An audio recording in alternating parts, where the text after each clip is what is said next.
I'm Kim Atienza. I'm Councilor Kim Atienza. I'm a councilor of the 5th District of Manila, and I love exotic pets. Kim Atienza, as we all know, is the son of Manila Mayor Lito Atienza. It's really very rare to see having someone love exotic pets, specifically reptiles as such. So what exotic pets do you have? Well, I have a lot of exotic pets. I have a lot of reptiles. I have different kinds of snakes, different kinds of turtles, and different kinds of lizards. Well, I started out as a young boy. When I was a young boy of around 10 years old, I got my first snake. It was a local python called a reticulated python, and I kept it for a few months until it got away, which is very bad. You should never do that. And then I always realized that I always wanted something that's different.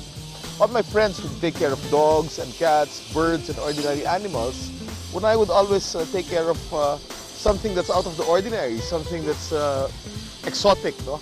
Like snakes. Reptiles are very easy to take care of. It's sad that people are basically afraid of reptiles because reptiles have very bad PR. In the Bible, the symbol for the devil and for Satan is snake. So masama ang PR nila. But in reality, snakes are actually very beneficial to the environment, number one. And number two, they're very easy to take care of. Much easier than a dog. A dog, you have to feed 3 times a day, 2 times a day. A snake, you feed it once a month and then it sleeps. Being a public servant, where time is really important, how does he manage to spend time with his little creatures? I get to visit them at least twice a week to see how they are and to feed them occasionally.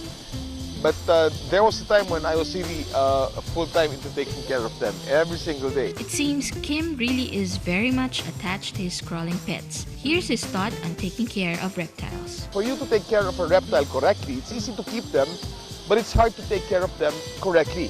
There are husbandry requirements, there are humidity requirements, there are feeding requirements, and there's a lot of learning that one has to do before you actually decide to get your first purchase. We had an up-close with all of his pets and he introduced it to us one after the other.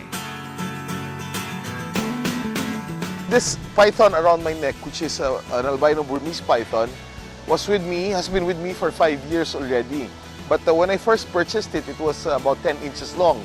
Ganyan lang kalaki yan, no? Usually in the wild, ang kulay niya kulay black or dark brown. But kaya siya kulay puti dahil albino siya o anak araw, no?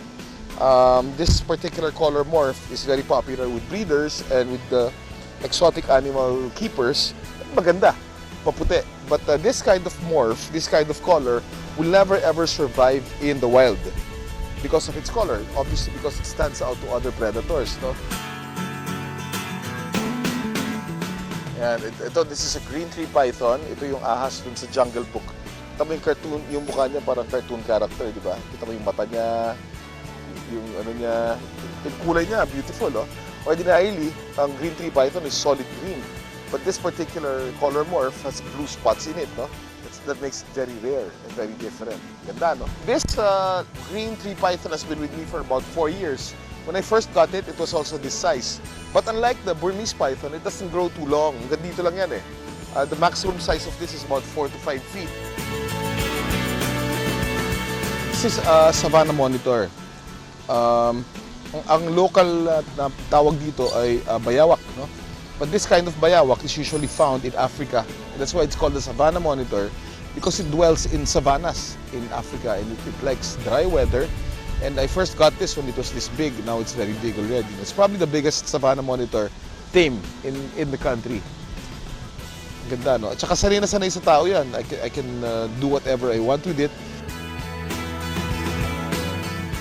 Now, this is an Indian star tortoise. An Indian star tortoise, because of the star pattern that you see at the back, no?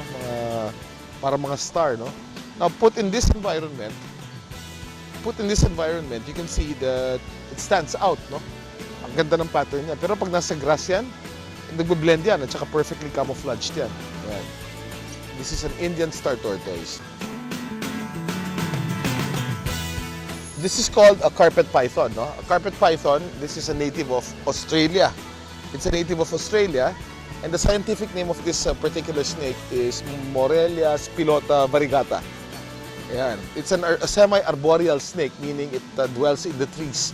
Sometimes it's on the ground, sometimes it's on top of trees. Usually pag sa wild, nakasabit palaging pa ganyan yan.